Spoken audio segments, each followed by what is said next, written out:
व्यापारी का व्यापार प्रारंभ और समापन किसके द्वारा होता है? इंग्लिश में क्वेश्चन है, the commencement and termination of a merchant trade is, यानी कि कभी सोल ट्रेड मर्चेंट ट्रेड का कमेंसमेंट होता है यानी उसको प्रारंभ करते हैं, और जब उसको हम टर्मिनेट करते हैं तो वो किसके द्वारा होगा? व्यापारी द्वारा यानी कि ट्रेडर द्वारा, बाय नो रेजोल्यूशन यानी बिना अधिनियम द्वारा, बाय गवर्नमेंट यानी सरकार द्वारा, या बाय लॉ। तो बताइए फ्रेंड्स क्या होगा इसका राइट आंसर? इसका जो राइट आंसर है वो है ऑप्शन ए, व्यापारी द्वारा। एकांकी व्यापारी जब भी अपने व्यापार को स्टैब्लिश करेगा या फिर उस अपने बिजनेस को बंद करेगा, जिसको हम बोलते हैं बाइंड अप या फिर टर्मिनेट करेगा, तो फ्रेंड्स ये उसकी खुद की मर्जी होगी, उसे किसी से भी परमिशन लेने की जरूरत नहीं होगी, चाहे गवर्नमेंट हो चाहे कोई लॉ हो, क्योंकि वो उसका खुद का बिजनेस है, कोई पर्सन उसके अंदर इन्वॉल्व नहीं है, उसके सारे रिस्क उसके सारे प्रॉफिट उसके ही हैं, तो सारे डिसीजंस भी वो खुद लेगा। उसका जब मन करेगा, जहां मन करेगा वो वहां पर उसको स्टैब्लिश कर सकता है, और उसको अगर मन करेगा कि वो इसको क्लोज कर दे, अपने बिजनेस को वो आगे कंटिन्यू नहीं कर पाएगा, तो कभी भी उसको क्लोज कर सकता है। नेक्स्ट क्वेश्चन है, एकांकी व्यापारी समस्त संपत्तियों को स्वामी होता है और सारा जोखिम उठाता है, यह कथन किसका है? यानी कि single trader is the owner of all assets and tackle all risk, this statement is given by. Options हैं L.H. हेने, चार्ल्स एस टिपेट्स, सी ऑप्शन है C.W. गेस्टनबर्ग, डी ऑप्शन है नन ऑफ द अबव। तो बताइए फ्रेंड्स ये किसने कहा था? तो ये जो स्टेटमेंट दिया गया था, ये दिया गया था C.W. गेस्टनबर्ग के द्वारा। फ्रेंड्स इस तरह के स्टेटमेंट्स के भी क्वेश्चंस आपके में पूछे जा सकते हैं, तो कुछ इंपॉर्टेंट स्टेटमेंट्स हैं, तो आपको उसका रिवीजन जरूर करना है। नेक्स्ट क्वेश्चन है, एकांकी व्यापार का पंजीयन होता है। पंजीयन का मतलब फ्रेंड्स यहाँ रजिस्ट्रेशन से है, तो एकांकी व्यापार यानी सोल ट्रेड का रजिस्ट्रेशन किस तरह से होगा? अनिवार्य यानी जिसको मैंडेटरी बोलते हैं, सरकार द्वारा यानी गवर्नमेंट द्वारा, आवश्यक नेसेसरी, आवश्यक नहीं यानी नॉट नेसेसरी। तो बताइए फ्रेंड्स क्या होगा? फ्रेंड्स का राइट आंसर है डी, सरकार जो सोल ट्रेड जो होते हैं उनका रजिस्ट्रेशन कराना आवश्यक नहीं होता है, क्योंकि वो खुद उसकी सारे चीजों को वेयर करेगा, चाहे प्रॉफिट हो चाहे लॉस हो, वो उसको खुद वेयर करने हैं, तो उसको पंजीयन कराने की जरूरत नहीं होती है। वो उसका खुद का बिजनेस है, कोई पर्सन उसके अंदर इन्वॉल्व नहीं है, इसलिए उसे किसी तरह की लीगल फॉर्मेलिटीज की भी जरूरत नहीं होती है। नेक्स्ट है, साझेदारी फर्म को चला सकता है, यानी कि पार्टनरशिप फर्म रन बाय ए, सभी साझेदार यानी ऑल पार्टनर्स, वन और ऑल पार्टनर्स, सी ऑप्शन है एनी वन, डी ऑप्शन है नन ऑफ दीज। तो बताइए फ्रेंड्स क्या होगा इसका राइट आंसर? इसका जो राइट आंसर है फ्रेंड्स वो है ऑप्शन बी, साझेदारी फर्म को कोई एक पार्टनर चला सकता है या सभी पार्टनर चला सकते हैं। ये उनकी म्यूचुअल अंडरस्टैंडिंग पर डिपेंड करता है कि उन लोगों ने अपने बीच में किस तरह का कॉन्ट्रैक्ट बनाया है, किस तरह की कंडीशंस लगाई हैं। तो कोई एक पर्सन या तो उस बिजनेस को चला सकता है, या फिर जितने भी पार्टनर्स हैं वो सारे उस बिजनेस को चला सकते हैं। अब हम नेक्स्ट क्वेश्चन पे मूव करते हैं। नेक्स्ट क्वेश्चन है हमारा, साझेदारी फर्म का पंजीयन कराना होता है, यानी कि पार्टनरशिप फर्म को रजिस्टर कराना क्या है? आवश्यक, मैंडेटरी, स्टैट्यूटरी या फिर इलीगल? फ्रेंड्स यहाँ पे आप कंफ्यूज मत होइएगा, नेसेसरी और मैंडेटरी में बहुत डिफरेंस है। नेसेसरी का मतलब होता है कि आवश्यक है, यानी कि आपको जो भी बेनिफिट मिलेंगे तो इस पर्पज से आपको आवश्यक होता है कि आप करा लो।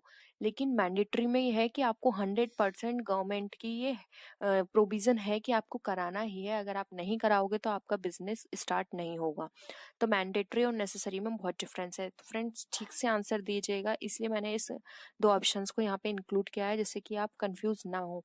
तो बताइए इसका क्या आंसर होगा? इसका जो राइट आंसर है वो है ऑप्शन ए, आवश्यक। फ्रेंड्स इसका पंजीयन कराना आवश्यक होता है, लेकिन मैंडेटरी नहीं होता है। डिपेंड करता है कि वो कराता है या नहीं। अगर वो कराएगा तो कुछ बेनिफिट्स मिलते हैं गवर्नमेंट की तरफ से, लॉ की तरफ से, तो वो उसको लेने के लिए लायबल होगा। अगर वो उसको नहीं मिलेंगे, अगर वो नहीं कराता है, तो वो किसी बेनिफिट के लिए क्लेम नहीं कर सकता है। नेक्स्ट क्वेश्चन है, साझेदारी द्वारा अपने हित का हस्तांतरण किया जा सकता है, यानी कि a partner transfer their rights, एक पार्टनर अपने राइट्स को ट्रांसफर कर सकता है अपनी मर्जी से, सभी साझेदारों की स्वीकृति से, बहुमत से, या सरकार की आज्ञा से। तो बताइए फ्रेंड्स क्या होगा इसका राइट आंसर? इसका जो राइट आंसर है वो है ऑप्शन बी, सभी साझेदारों की स्वीकृति से। वो अभी अपनी मर्जी से कभी नहीं करा सकता, ना ही बहुमत से करा सकता कि ये सोचें कि मेजोरिटी मिल गई है और वो ट्रांसफर कर देगा, नहीं। अगर बिजनेस के अंदर, पार्टनरशिप बिजनेस के अंदर कोई एक पर्सन भी नहीं एग्री होता तो वहाँ पे वो अपने ट्रांसफर नहीं कर सकता। ईच एंड एवरी पर्सन को वहाँ पे अपनी देनी पड़ेगी कंसेंट कि हाँ वो एग्री हैं, तब वो ट्रांसफर कर सकता है। और इसमें कोर्ट की परमिशन की जरूरत तो होती नहीं है, सिर्फ इसमें आपको जो भी आपके पार्टनर्स हैं उनसे आपकी परमिशन की जरूरत होती है। अगर सभी लोग एग्री हो जाते हैं तो अपने ट्रांसफर को कोई भी पार्टनर ट्रांसफर कर सकता है। नेक्स्ट क्वेश्चन है, संयुक्त कंपनी में संचालकों को संयुक्त रूप से कहते हैं, यानी कि in the joint company the operators are jointly called committee, board, management या जॉइंट कंपनी। तो बताइए फ्रेंड्स, इसका क्या राइट आंसर है? राइट आंसर है इसका ऑप्शन बी, बोर्ड। जब जो मेंबर्स होते हैं जो कंपनी को चलाते हैं, जिनको हम संचालक या ऑपरेटर बोलते हैं, तो उनको हम बोर्ड बोलते हैं। जैसे कि आपने सुना होगा बोर्ड ऑफ डायरेक्टर्स, तो उनको हम बोर्ड बोलते हैं। और ये जो पब्लिक होती है, जो शेयर होल्डर्स होते हैं, उनके द्वारा ही ये अपॉइंट किए जाते हैं मेजॉरिटी से, और ये उनके बिहाफ पर काम करते हैं, यानी कि इनको हम एक तरह से उनका शेयर होल्डर्स का रिप्रेजेंटेटिव भी बोल सकते हैं। नेक्स्ट क्वेश्चन है, एक पूंजी वाली कंपनी का अस्तित्व अपने सदस्यों से होता है, यानी कि the existence of a company, capital company comes from its members. Different होती है, एक ही होती है, कम होती है या अधिक होती है? तो फ्रेंड्स बताइए क्या होगा इसका राइट आंसर? इसका राइट आंसर है ए, डिफरेंट। एक पूंजी वाली कंपनी का अपने सदस्यों से बिल्कुल डिफरेंट होती है, उसकी अलग एंटिटी होती है, उसका एक परपेचुअल सक्सेशन होता है, कॉमन सील होती है, वो हर चीज में अपने सदस्यों से अलग होती है। तो ए ऑप्शन हमारा राइट आंसर है। नेक्स्ट है, साझेदारों के आपसी अधिकार और कर्तव्य तय किए जाते हैं, यानी कि partner decides all rights and duties. अब पार्टनर्स के सभी राइट्स एंड ड्यूटीज कहाँ पर डिसाइड की जाती हैं? पार्टनरशिप एक्ट के अकॉर्डिंग, पार्टनरशिप डीड के अकॉर्डिंग, गवर्नमेंट के अकॉर्डिंग या चीफ जस्टिस के अकॉर्डिंग। तो फ्रेंड्स इसका जो राइट आंसर है वो है ऑप्शन बी, यानी कि पार्टनरशिप, जिसे हम साझेदारी संलेख भी बोलते हैं। हर पार्टनरशिप फर्म को एक पार्टनरशिप डीड बनानी होती है। अगर वहां पे पार्टनरशिप डीड नहीं होती है तो उनको टेबल ए फॉलो करनी होती है, जिसमें सभी चीज मेंशंस होती हैं। तो वैसे तो हर कंपनी अपनी एक अलग पार्टनरशिप डीड बनाती है, लेकिन अगर वहां पे पार्टनरशिप डीड नहीं है, पार्टनरशिप डीड की एब्सेंस में वो अपने टेबल ए को फॉलो कर सकते हैं। नेक्स्ट क्वेश्चन है, जो कि आज की वीडियो का हमारा लास्ट क्वेश्चन भी है, प्रधान और अभिकर्ता का संबंध होता है, यानी कि ओनर और एजेंट का रिलेशन क्या होता है, किस में होता है? सोल ट्रेड में, पार्टनरशिप ऑर्गेनाइजेशन में, कंपनी संगठन में, या फिर इनमें से कोई नहीं? तो बताइए फ्रेंड्स क्या होगा इसका राइट आंसर? इसका जो राइट आंसर है वो है ऑप्शन बी, जो कि है साझेदारी संगठन। साझेदारी संगठन के अंदर पार्टनर, ओनर और एजेंट का रिलेशन होता है, जिसमें कि एजेंट जो होते हैं वो उनके पार्टनर्स कहलाते हैं और पार्टनरशिप फर्म ओनर की तरह काम करती है। तो व्यावसायिक अर्थशास्त्र है, यानी business economics is a science and art, science and art, या नो वन, यानी कोई नहीं? तो बताइए फ्रेंड्स क्या होगा इसका राइट आंसर? बहुत ही सिंपल क्वेश्चन है। इसका जो राइट आंसर है वो है ऑप्शन सी, यानी 3, science and art. Science and art इसलिए क्योंकि व्यवसाय अर्थशास्त्र में कुछ ऐसे रूल्स, कुछ प्रिंसिपल्स होते हैं जिसको फॉलो करना पड़ता है। और आर्ट हम इसलिए बोलते हैं क्योंकि इसमें अपनी एक क्रिएटिविटी होती है कि आप बिजनेस को किस तरह से रन करेंगे, या फिर उसके लिए क्या, किस तरह के मेथड्स या फिर प्रिंसिपल्स को अडॉप्ट करेंगे। तो ये अपनी एक क्रिएटिविटी है, आप उसके अकॉर्डिंग अपने बिजनेस को चला सकते हैं। नेक्स्ट क्वेश्चन है, व्यावसायिक अर्थशास्त्र निम्न की शाखा है, यानी business economics is the branch of the following: A परंपरागत अर्थशास्त्र यानी conventional economics, B science, C art, या डी पॉलिटिकल साइंस यानी राजनीतिक विज्ञान। तो बताइए फ्रेंड्स क्या होगा इसका राइट आंसर? इसका जो राइट आंसर है वो है ऑप्शन ए, जो कि है कन्वेंशनल इकोनॉमिक्स। बिजनेस इकोनॉमिक्स एक कन्वेंशनल इकोनॉमिक्स की ब्रांच है। नेक्स्ट है, व्यावसायिक अर्थशास्त्र अध्ययन करता है केवल, यानी बिजनेस इकोनॉमिक्स स्टडी करता है, किसकी स्टडी करता है? इकोनॉमिक इवेंट्स की, नॉन इकोनॉमिक इवेंट्स की, बोथ ऑफ दीज, या नो वन? तो आपको बताना है कि अगर आपने फ्रेंड्स अर्थशास्त्र पढ़ा होगा अपने इंटर में, तो आपको पता चला होगा कि उसके अंदर आपने किस किस एस्पेक्ट्स की चीजों को डिस्कस किया था। तो फ्रेंड्स का राइट आंसर है 3, जो कि है दोनों। आपने उसके अंदर इकोनॉमिक्स यानी हम बात कर सकते हैं मॉनेटरी टर्म्स में, नॉन इकोनॉमिक्स यानी हम बात कर सकते हैं बिहेवियरल टर्म्स में। आपने monetary terms as well as behavioural terms के जो भी इवेंट्स होते हैं उनको डिस्कस किया था, उसके अकॉर्डिंग आपने वर्किंग कंडीशंस देखी थी, ग्रोथ रेट देखी होगी, नेशनल इनकम देखी होगी। तो उसमें पूरी इकोनॉमिक्स में हम इकोनॉमिक्स और नॉन इकोनॉमिकल दोनों इवेंट के ऊपर बात करते हैं। नेक्स्ट है निर्णय है, यानी the decision is A a managerial work, B a continuous process, C a intellectual process, या D all of the above. तो बताइए फ्रेंड्स, डिसीजन जो होता है वो किस तरह का कार्य है? तो फ्रेंड्स का राइट आंसर है 4, यानी ऑल ऑफ दी अबव। एक निर्णय में मैनेजरियल वर्क भी आता है, क्योंकि इसके अंदर आप सारे मैनेजमेंट के रिलेटेड जो भी प्रोसेस होती है वो आप अडॉप्ट करते हैं। कंटिन्यूअस प्रोसेस है, क्योंकि किसी भी चीज में आप डिसीजन लेंगे तो वो ये नहीं है कि आपका डिसीजन जो है वो आज ही फिनिश हो गया। आपको कल किसी और पर्पज से डिसीजन लेना होगा, किसी और काम को लेकर डिसीजन लेना होगा। तो एक कॉन्टिन्यूअस प्रोसेस है जो कि आपका ऑल ओवर द टाइम चलता रहता है। नेक्स्ट है एन इंटेलेक्चुअल प्रोसेस। तो एक डिसीजन जो है वो इंटेलेक्चुअल प्रोसेस है। आप किसी छोटे से छोटे, बड़े से बड़े किसी भी तरह के डिसीजन लोगे तो आप में उसमें आपकी इंटेलेक्चुअल थिंकिंग जो है वो यूज होगी। तो एक इंटेलेक्चुअल प्रोसेस है। तो इसका राइट आंसर है उपयुक्त सभी। नेक्स्ट है सभी निर्णय होते हैं। तो बताइए फ्रेंड्स, सभी निर्णय किस तरह के होते हैं? All decisions are made only positive, only negative, positive and negative, या इंस्ट्रक्शनल। तो बताइए फ्रेंड्स, किस तरह के डिसीजंस होते हैं? इसका राइट आंसर है 3, जो कि है पॉजिटिव एंड नेगेटिव। जो डिसीजंस जो होते हैं सिर्फ पॉजिटिवली नहीं होते, या फिर हम ये नहीं कह सकते कि सिर्फ नेगेटिव डिसीजंस ही सारे लिए जाते हैं। हमारे जो बिजनेस में डिसीजंस लिए जाते हैं वो पॉजिटिव साथ ही साथ नेगेटिव भी लिए जाते हैं, क्योंकि कुछ डिसीजंस ऐसे होते हैं जिसमें हमें लगता है कि हमारा लॉस है, लेकिन फिर भी हमें वो लेने पड़ते हैं, क्योंकि अगर हम उस डिसीजन को नहीं लेंगे, क्योंकि आपने सुना होगा कि जहां जितना हमें लॉस दिखाई देता है वहां प्रॉफिट भी उतना ही होता है। तो कुछ इसी तरह की कुछ ऐसी कंडीशंस होती हैं, कुछ इस तरह के सर्कमस्टांसेस बन जाते हैं कि वहां पर हमें पॉजिटिव भी डिसीजंस लेने पड़ते हैं, कहीं हमें नेगेटिव डिसीजंस भी लेने पड़ते हैं। नेक्स्ट आता है मांग पूर्वानुमान का आशय, यानी द डिमांड फोरकास्ट इज। तो बताइए फ्रेंड, डिमांड फोरकास्ट क्या है? Analytical analysis of future cell है, करंट सेल एनालिसिस है, एनालिसिस ऑफ पास्ट सेल है, या फिर नाइदर ऑफ द अबव है। तो हमारी एक डिमांड फोरकास्ट क्या है? तो फ्रेंड्स का राइट आंसर है ए, जो कि है analysis of future cell. Demand forecast के अंदर हम ये देखते हैं कि हमारी जो प्रोडक्ट की डिमांड है वो कितनी होगी। तो वो डायरेक्टली हमारी सेल पर डिपेंड करती है। तो जिससे क्या होगा कि हम अपनी सेल देख पाएंगे कि फ्यूचर में हमारी कितनी सेल होने वाली है। तो उस अकॉर्डिंग हम अपना प्रोडक्शन करेंगे, उसी के अकॉर्डिंग हम सारी जो भी प्रोसेसिंग है या फिर रॉ मटेरियल की परचेजिंग है वो सारे डिसीजंस हम ले पाएंगे। तो डिमांड फोरकास्ट में हमारी फ्यूचर सेल्स की एनालिसिस की जाती है। नेक्स्ट क्वेश्चन है मांग की लोच एक कथन है, यानी elasticity of demand is a statement. ये किस तरह का स्टेटमेंट है? क्वालिटेटिव स्टेटमेंट है, कॉन्सिक्वेंशियल स्टेटमेंट है, बोथ ऑफ द अबव है, या नाइदर ऑफ द अबव है? तो बताइए फ्रेंड्स, क्या होगा इसका राइट आंसर?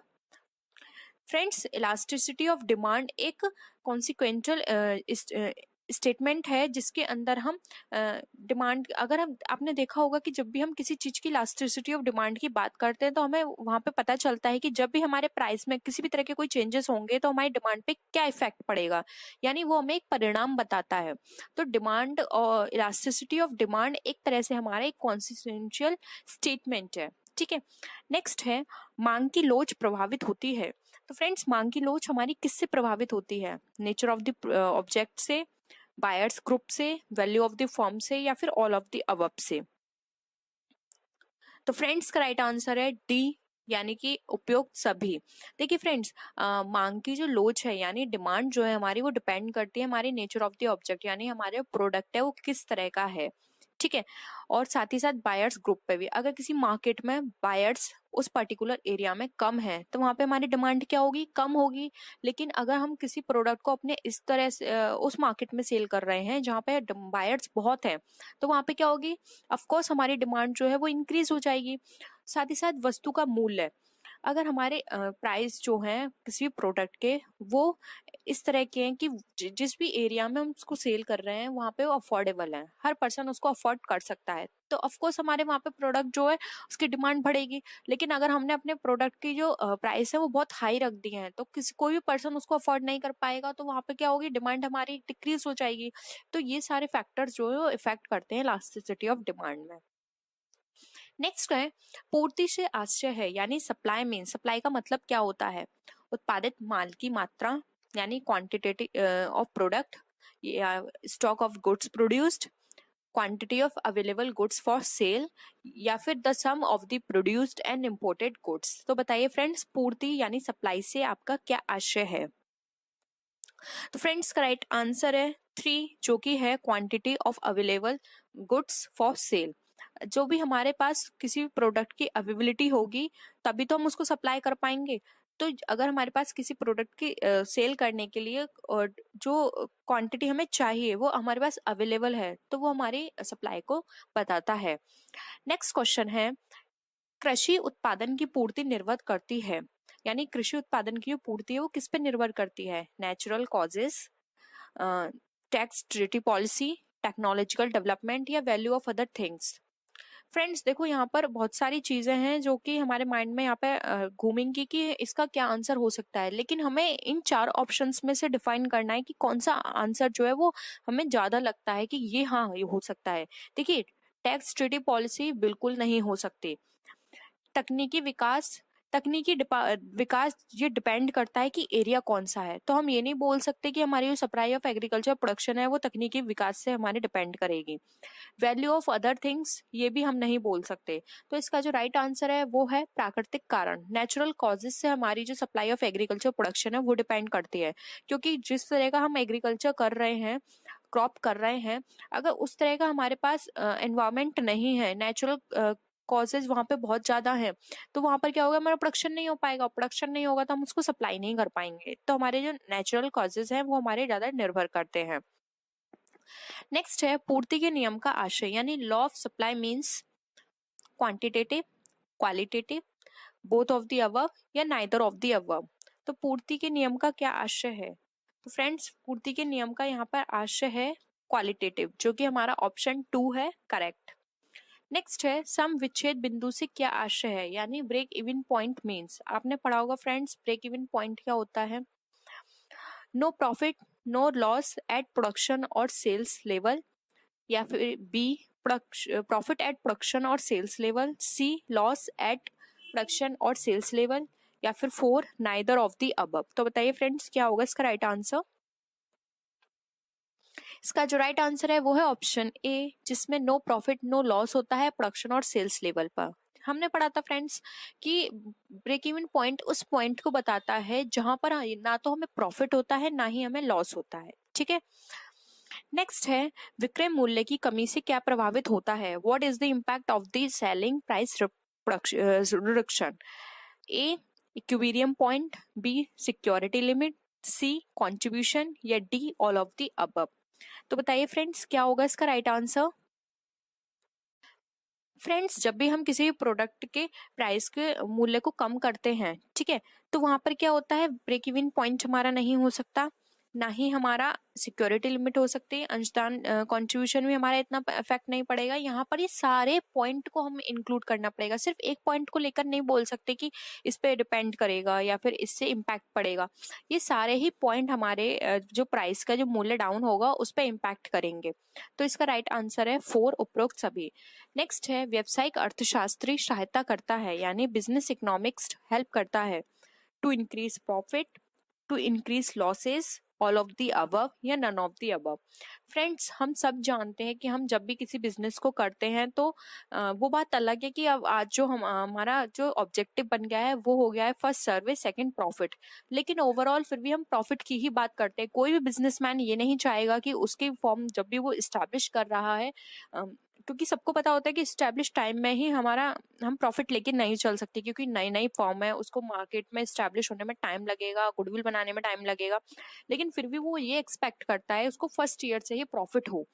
तो अर्थशास्त्री की सहायता वो लेता है। तो अर्थशास्त्री क्या हेल्प करेगा, हमारे लाभ को बढ़ाने में हेल्प करेगा। वो इस तरह की प्लानिंग करेगा, उसी तरह के वो सारी प्रोसेसिंग करवाएगा बिजनेस में, जिससे कि प्रॉफिट हो। तो लॉस तो बिल्कुल भी नहीं हो सकता। तो इसका जो राइट आंसर है वो है ऑप्शन 1, जो कि है लाभों को बढ़ाने में। व्यवसायिक अर्थशास्त्री उत्तरदायी होता है, यानी बिजनेस इकोनॉमिस्ट जो होता है वो रेस्पॉन्सिबल होता है किसके प्रति, समाज के प्रति, राष्ट्र के प्रति, उपरोक्त दोनों के प्रति, या उपरोक्त दोनों में से कोई नहीं। तो बताइए फ्रेंड्स, क्या होगा इसका राइट आंसर। इसका जो राइट आंसर है वो है ऑप्शन 3, जो कि है उपरोक्त दोनों के प्रति। क्योंकि एक बिजनेस इकोनॉमिस्ट को प्लानिंग करनी पड़ती है, समाज के साथ साथ राष्ट्र को भी ध्यान में रखना पड़ता है। जो जिस भी एरिया में वो काम कर रहा है, उस एरिया के लोगों को उसे लिटरेट करना पड़ेगा, उसके अकॉर्डिंग उसको प्रोडक्ट बनाना पड़ेगा, उनको ध्यान में रखते हुए उस प्रोडक्ट के प्राइस रखने पड़ेंगे, उनके वेलफेयर के लिए काम करना पड़ेगा। साथ ही साथ इस तरह से काम करना पड़ेगा कि वो जो हमारा जो राष्ट्र है उसके डेवलपमेंट में हेल्प करे। तो दोनों के प्रति उत्तरदायी होगा। अनअर्न्ड इनकम अकाउंट इज, यानी कि जो अनार्जित आय होती है वो कौन सा खाता हमारा कहलाता है। फ्रेंड्स, सबसे पहले हम इसकी मीनिंग जान लेते हैं। अनअर्न्ड इनकम वो इनकम होती है जो कि अभी तक हमने अर्न नहीं की है, यानी कि हमें उसका अमाउंट मिल चुका है लेकिन हमने अभी उसका काम नहीं किया है। ठीक है। फॉर एग्जाम्पल, आप कहीं पर एम्प्लॉय हो या फिर कहीं आप मजदूरी कर रहे हो, ठीक है, वहां पर आपने वहां से पैसे तो आपने एडवांस में ले लिए हैं, लेकिन आपने वहां पर अभी काम नहीं किया है। तो ये आपके लिए क्या हो गई, ये एक लायबिलिटी है। ठीक है। तो अनअर्न्ड इनकम जो होती है वो यहाँ पर एक तरह से लायबिलिटी का काम करेगी, इसलिए यहाँ पे ऑप्शन बी जो है वो हमारा राइट आंसर होगी, लायबिलिटी यानी कि देयता।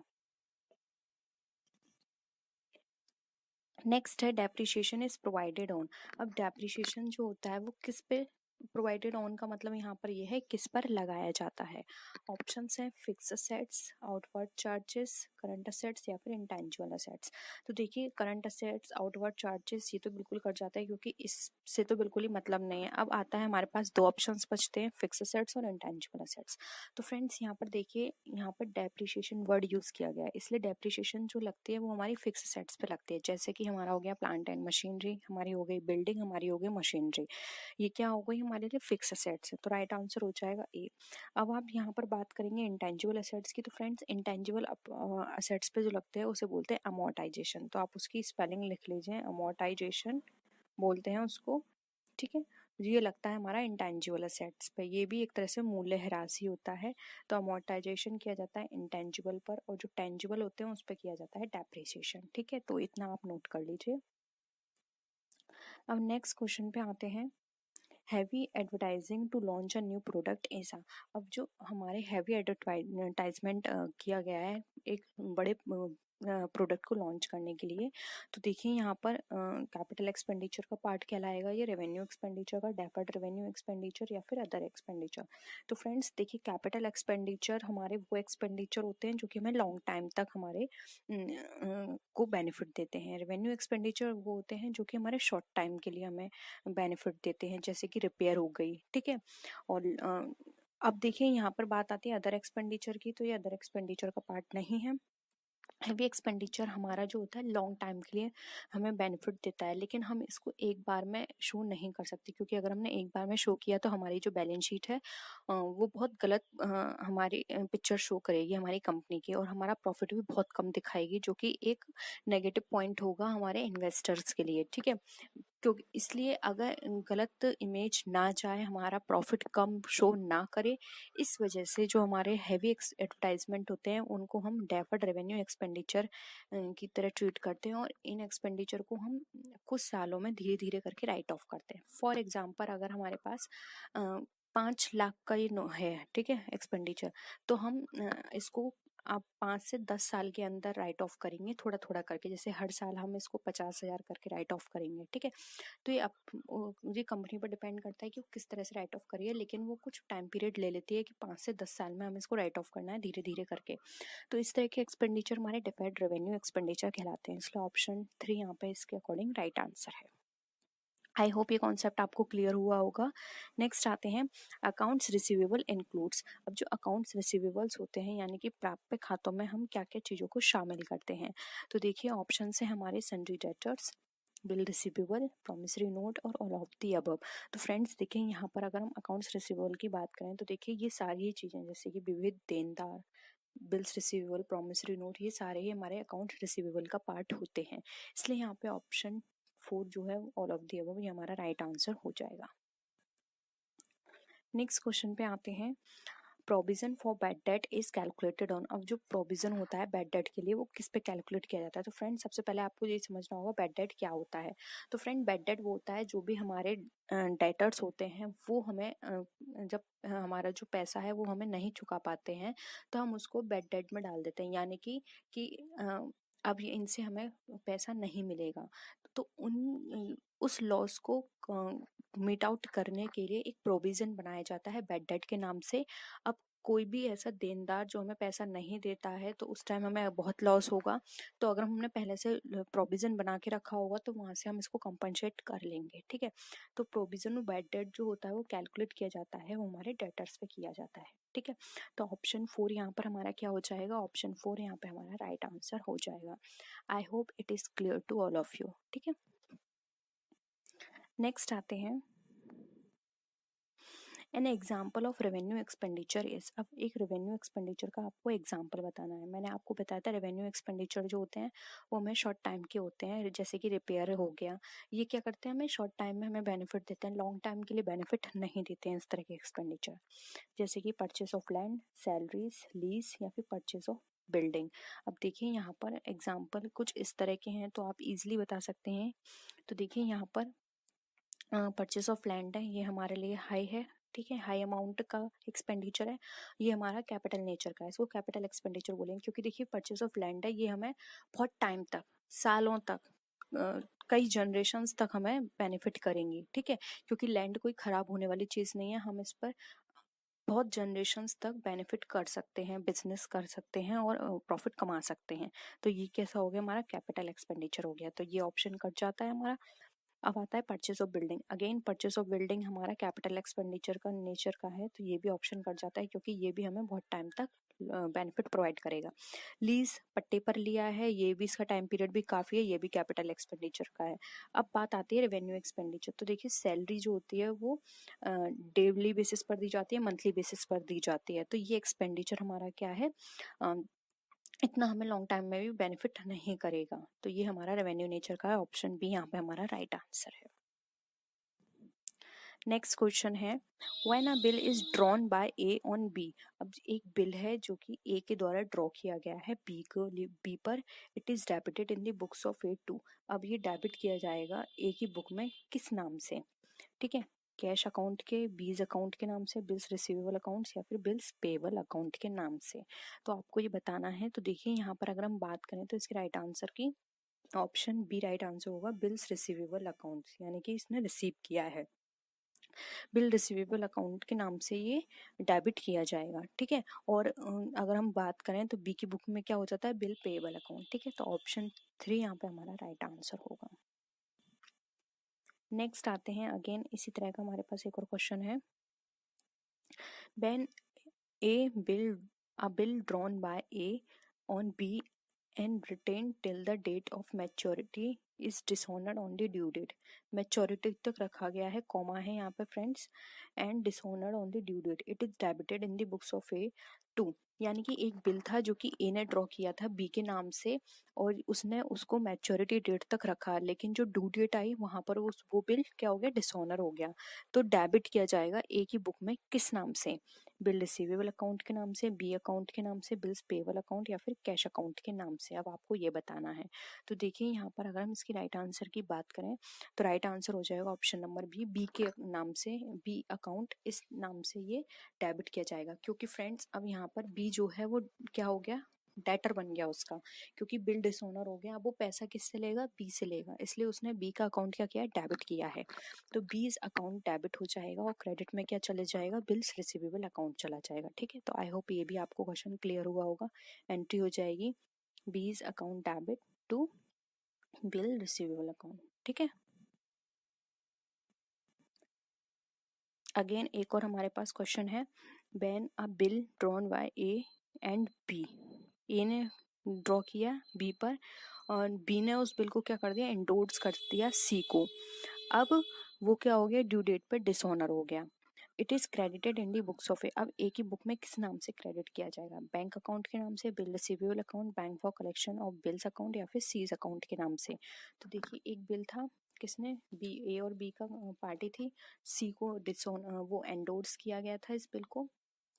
उसके बाद अगर हम बात करें इंडोर्स करने के बाद, अब वो बुक ए किसके नाम से करेगा, तो देखिए यहाँ पर ए जो होगा, ए की बुक में आएगा इंडोर्स का नाम सी अकाउंट, ठीक है, सी का अकाउंट क्रेडिट होगा यहाँ पर, तो ऑप्शन 4 यहाँ पर राइट आंसर हो जाएगा। ठीक है, आई होप ये भी आपको क्वेश्चन क्लियर हुआ होगा।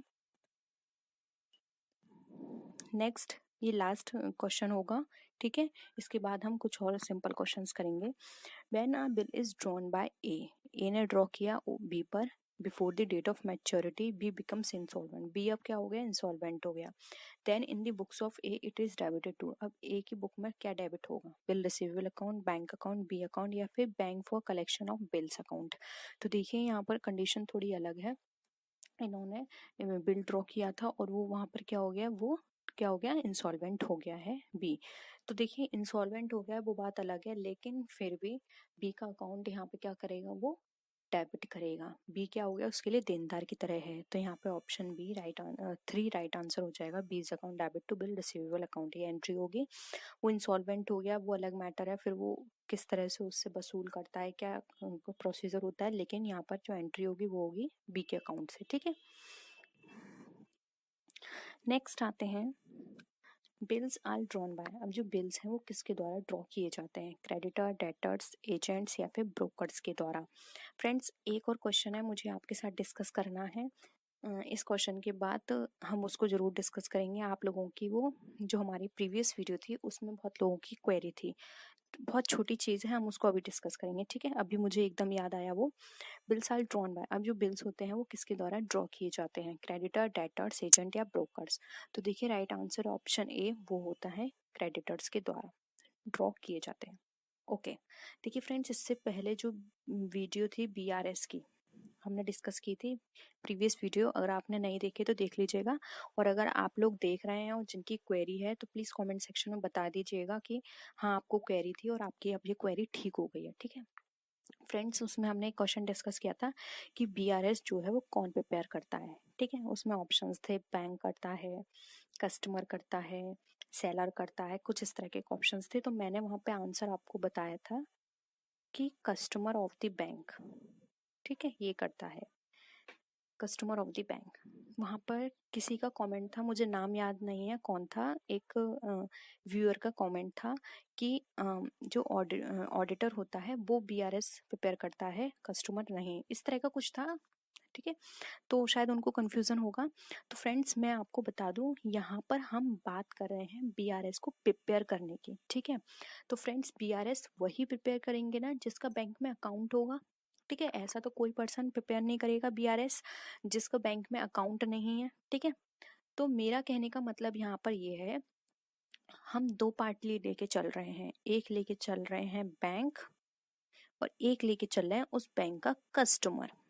ठीक है, अब यहाँ पे जो बीआरएस है इसको प्रिपेयर करता है कस्टमर। अब ये कस्टमर कोई भी हो सकता है, एक कंपनी मैन हो सकता है, बिजनेसमैन हो सकता है, इंडिविजुअल कोई भी हो सकता है, कस्टमर कस्टमर है, वो बैंक का कस्टमर है। अब वो कोई भी वर्क करे, ठीक है, अब कस्टमर खुद प्रिपेयर करे या अपने ऑडिटर से प्रिपेयर करवाए या अपने अकाउंटेंट से प्रिपेयर करवाए या अपने किसी कोई भी रिलेटिव से प्रिपेयर करवाए, किसी से ही प्रिपेयर करवाए, ये अलग मैटर है। लेकिन यहाँ पर मेन तो ये माना जाएगा ना कि वो कस्टमर ने प्रिपेयर किया। अगर किसी भी तरह की कोई भी क्वेरी निकल कर आती है, डिफरेंस निकल कर आता है कैश बुक और पासबुक में, तो कस्टमर ही जाएगा बैंक के पास उसको सॉल्व कराने। ठीक है, अब वहां पे कस्टमर के बिहाफ पर फिर चाहे उसका ऑडिटर जाए, फिर चाहे उसका अकाउंटेंट जाए, ठीक है, लेकिन वहां पर बैंक तो उसको एज अ कस्टमर ट्रीट करेगी। ठीक है, वो तो उसको उस तरह से ट्रीट करेगी ना कि हाँ हमारे इस पर्सन का इस बैंक में अकाउंट था, आप उसके ऑडिटर हैं, ठीक है, तो यानी कि आप उसके बिहाफ पर हमारे पास आए हैं तो आप भी हमारे लिए कस्टमर हैं। ठीक है, आप हमारे लिए इस टाइम वो ही पर्सन है। ठीक है, तो आप, आई होप मेरा पॉइंट आपको क्लियर हुआ होगा। इसलिए मैंने वहाँ पर जो ऑप्शन, आई थिंक ऑप्शन 1 में ही था, कस्टमर ऑफ द बैंक, ये मैंने आपको बोला था। कस्टमर, आप वो कस्टमर मत समझिए, कस्टमर होता है उस बैंक का कस्टमर, उस बैंक में जिसका अकाउंट है। अब वो किसी से भी प्रिपेयर करवाए, ये अलग मैटर है, ठीक है। तो आई होप ये क्लियर हुआ होगा। प्लीज़ अगर आप ये वीडियो देख रहे हैं और ये पॉइंट आपको समझ में आ गया तो प्लीज़ कमेंट सेक्शन में ज़रूर बता दीजिएगा कि आपको ये क्वेश्चन क्लियर हो गया है, ठीक है। नेक्स्ट आते हैं, noting charges account is debited bye. अब जो नोटिंग चार्जेस होते हैं वो डेबिट किए जाते हैं किसके अकाउंट में? The presenter of the bill, यानी कि बिल को जो प्रेजेंट करता है उसके में, द डिस्काउंटिंग बैंकर, बैंक जिस डिस्काउंट करती है उसके में, या फिर द एक्सेप्टर, द इंडोर्सर।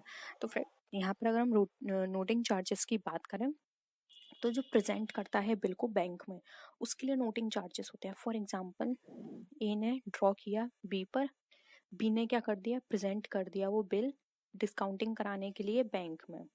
अब वो क्या हो गया, डिसऑनर हो गया। अब बैंक ने नोटिंग चार्जेस लगाए, तो बैंक नोटिंग चार्जेस किस पे लगाएगा, बी के लिए, और बी ने वो खर्चा सारा करा, ठीक है। तो बैंक ने नोटिंग करी तो बी ने सारा खर्चा कराया, तो बी के लिए ये वाले खर्चे क्या हो गए, नोटिंग चार्जेस हो गए। अब बी ने नोटिंग चार्जेस सारे दे दिए तो वो अकाउंट, अपने अकाउंट में तो नोटिंग चार्जेस दिखाएगा, लेकिन जो खर्चे हुए हैं उसका अमाउंट वो लेगा ए से, कि हाँ तुम्हारा बिल डिसऑनर हो गया, मैंने एक्स्ट्रा इतने रुपए उसमें खर्च किए नोटिंग कराने में। तो अब ए उसको नोटिंग चार्जेस से नहीं दिखाएगा, ए दिखाएगा जो भी उसका बिल का अमाउंट होगा उसमें ऐड करके, ठीक है, उसमें ऐड करके उस अमाउंट को दिखाएगा और वो सारा अमाउंट फिर बी को देगा, ठीक है। तो यहाँ पे ए के लिए उस कोई सिंपल चार्जेस हैं जो कि उसके बिल पर हुए हैं, बी के लिए नोटिंग चार्जेस हैं, और बैंक के लिए वो सिंपल चार्जेस हैं जो कि उसने नोटिंग से लिए हैं, ठीक है।